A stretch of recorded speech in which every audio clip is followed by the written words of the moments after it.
What's up, YouTube? So, in this video, I'm going to be going into a deep dive of the Miami Dolphins quarterback position, talking about their contracts, talking about who I would like to potentially re-sign, who and when I would like to re-sign them. I'm going to be doing this for every position group, not just quarterback. I'm just starting here. So, luckily, all three of the quarterbacks on our roster, Tua Tagovailoa, Mike White, and Skylar Thompson, they all are signed for at least 2024. We did pick up Tua's fifth-year option in the offseason, so we do have that in our back pocket. He is set to play 2024 for a little over $23 million. Mike White is also signed for this next year for a little over $5 million. And then we've still got Skylar Thompson on contract for two seasons. So I'm not looking to cut any of them. I think our quarterback room is pretty much set. The big question is, do we re-sign Tua? And this isn't a conversation about what will happen. It's what I think should happen. Because I think there's a pretty good chance Tua does get paid this offseason. Is that what I would want to do? No.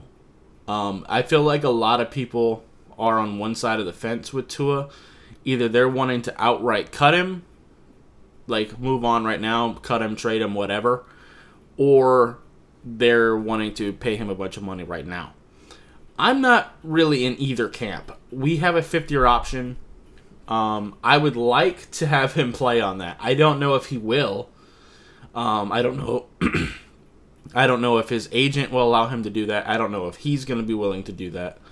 But I hope so, because we have a lot of people to resign this year. We've got to pay Robert Hunt, Connor Williams, Christian Wilkins. If we're going to keep Jerome Baker, we would have to make a deal with him. Same with Andrew Van Ginkel, Deshaun Elliott. Brandon Jones. That's just off the top of my head. We don't have any of those guys going into next year if we don't re-sign them. So we have a lot to get done this offseason. And we will next year too, because we're gonna have to re-sign guys like Jalen Waddle. So it's gonna be tough. But we'll have to see. But also the thing with Tua for me is, I think he played pretty well this year, and he did do great in terms of staying healthy. That was one of the things I wanted to see him do. But it wasn't the only thing I was looking for him to improve on this year. That was the first goal. But the second goal was him to stay playing consistently well later in the year. And that's something he didn't really do. It's not all his fault. Mike McDaniel certainly wasn't helping him by forcing the plays to Tyreek Hill, abandoning the run. We started throwing a bunch of fucking bubble screens, especially on like third and short, and it was all getting blown up in the backfield. So that definitely didn't help his cause. Also, the injuries to the offensive line and in general. Tyreek Hill played for the most part, but he was dealing with two separate injuries. Jalen Waddle was in and out of the huddle. Those types of things. And also, well, I'll talk about Jalen Waddle a little bit more when we get into the receiving, when we get to the receivers. But, yeah, I'm not really ready to re-sign him. Like, if it was up to me, I'm definitely not looking to move on from him either, though.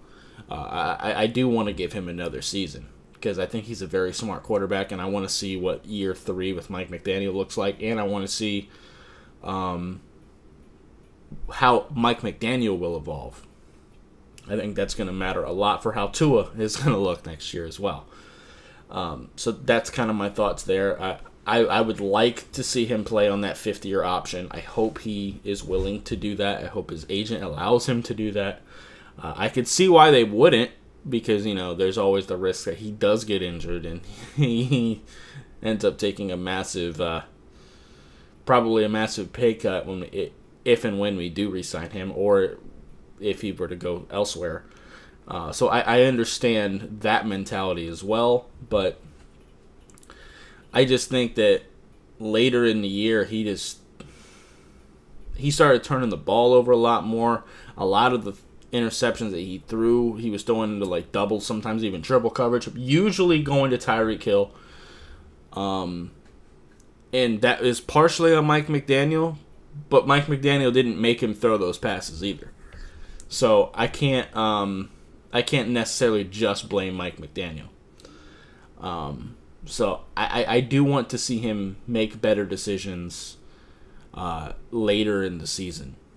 So that's my big hang up with Tua. As far as the quarterback room as a whole, I think Hard Knocks actually kind of gave some pretty good insight to what these position rooms kind of look like, and I think our quarterback room is pretty solid. I think they help each other a lot. I think we've got a pretty good core. I think Mike White is a very serviceable backup quarterback. I think if he had to come in for a game or two, I think we could probably, if Mike McDaniel did his job, I think we could be pretty much okay. So I'm good there with him being our number 2. Not looking to extend his contract by any means, and I'm hoping to see Skylar Thompson in year 3 with the Dolphins. I'm hoping that he takes a step forward, and hopefully he can become our number 2 by 2025. That would be ideal. Honestly, and I'm not looking to draft a quarterback. I think next year I'm gonna want to, regardless of what happens with Tua, I think I'm gonna want to draft a quarterback, not necessarily early, because I feel like we're either going to know what we're doing with Tua, and we would have to draft one early, or we're gonna be looking to draft our next backup of the future. Because ideally, we wouldn't re-sign Mike White. Skylar Thompson would come in 2025 as the number 2, and then next year we would draft a quarterback to develop under Skylar Thompson for a year. That would be the ideal situation for me. Like, in that we would draft him like later, like we did Skylar. But this year, I'm not looking at a quarterback at all. So that's kind of my thoughts on the quarterback room. I'd love to know y'all's thoughts. But yeah. Anyway, that's going to be it for this video. If you liked it, appreciate hitting that like button. If you have any questions or comments in the comments down below, subscribe if you haven't already, and I'll see you next time. Bye, guys.